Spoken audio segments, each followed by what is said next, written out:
The debate outside the Supreme Court today was much louder than the arguments within and just as passionate. The stakes before the justices are so high. People usually camp out for tickets to rock concerts, not legal arguments, but this case is so extraordinary. Here's ABC's John Martin. Dawn at the court, a lonely figure. Those in line were looking for a glimpse of history. It's a once-in-a-lifetime kind of deal to get to watch the Supreme Court try a presidential case. After waiting 2 days, student John Fusatola was told he would be first inside. I can't believe it. I mean, I almost feel like I'm going to go to tears. As the morning went on, the lines grew, the crowds grew. There were shouts. I believe in democracy! Democracy! And singing. We are behind you, Mr. Gore. Goodbye. Then, as the arguments began inside, the people argued outside. When it was over, the demonstrators refused to leave and just marched around the Supreme Court, holding up their signs, apparently trying to convince each other that they were right. Gore to the White House, Jeb Bush to jail. We support President-elect Bush. We've been bushwhacked. Sorry, Al, the Supremes don't cheat. Then it was over. People were getting their pictures taken. Lawyers were heading for the cameras. Marchers began to circle the building, some for Gore, some for Bush, and some for profit. Collect their piece of history. Those who had been inside already had their piece of history. Scalia, Justice Scalia, he was the one. He was tough on both sides. John Fusatola, the first in, was back out. Had it been worth all the wait? Whatever comes out of that, their chamber, will be the supreme law of the land, and we, as a country, will abide by it. And to me, that is awesome. John Martin, ABC News, Washington. All right, just so you can keep straight what's ahead, here are some dates to keep in mind. First, tomorrow, one of the most important days for everyone involved, that marathon hearing in Judge Saul's courtroom in Tallahassee about the ballots that have been trucked up there from Miami and Palm Beach.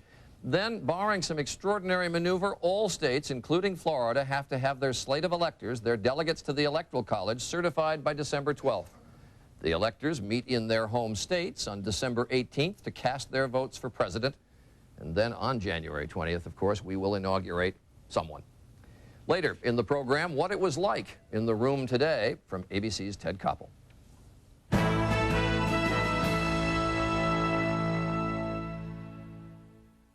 The substance of the arguments before the Supreme Court today, but what about the atmosphere in the courtroom, the feeling? ABC's Ted Koppel was there. Ted, the Supreme Court probably the least visited of the major government buildings in Washington. You forget how imposing it is. And because no cameras are permitted, the least seen by the rest of the country. And yet it is, as you suggest, Charlie, a hugely imposing room even when it's empty.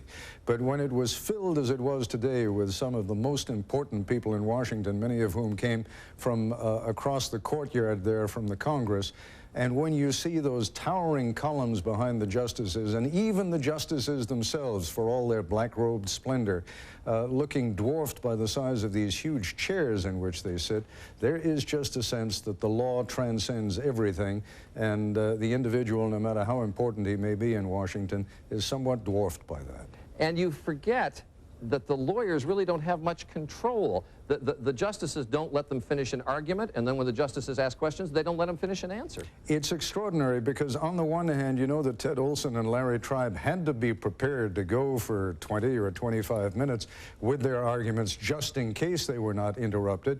But as you suggest, they get barely a minute or so into their argument before one justice or another interrupts with a question. You also will have heard, if you listen to the tape recordings, that they no sooner get 2 or 3 sentences into a response to one of the justices than another justice interrupts them. And they're rarely given a chance to finish a thought, let alone a sentence. Tell me who was lined up outside to get in, along with you. Well, it was quite inspiring. There were young people in the first 50 or 100 in that line who had been there for as much as 24 hours, standing through that really freezing Washington night to be there. And the mood, the excitement, their optimism, their energy, their excitement at being a part of this piece of history was almost as inspiring as what went on inside the court itself. Ted Koppel, thanks very much. Thank you. And that is our report on World News Tonight. Ted Koppel will be back later this evening on Nightline, and he'll speak with Ted Olson and Lawrence Tribe, who argued before the Supreme Court today. And you can follow the election around the clock at abcnews.com. I'm Charles Gibson. We hope you have a good weekend. Good night.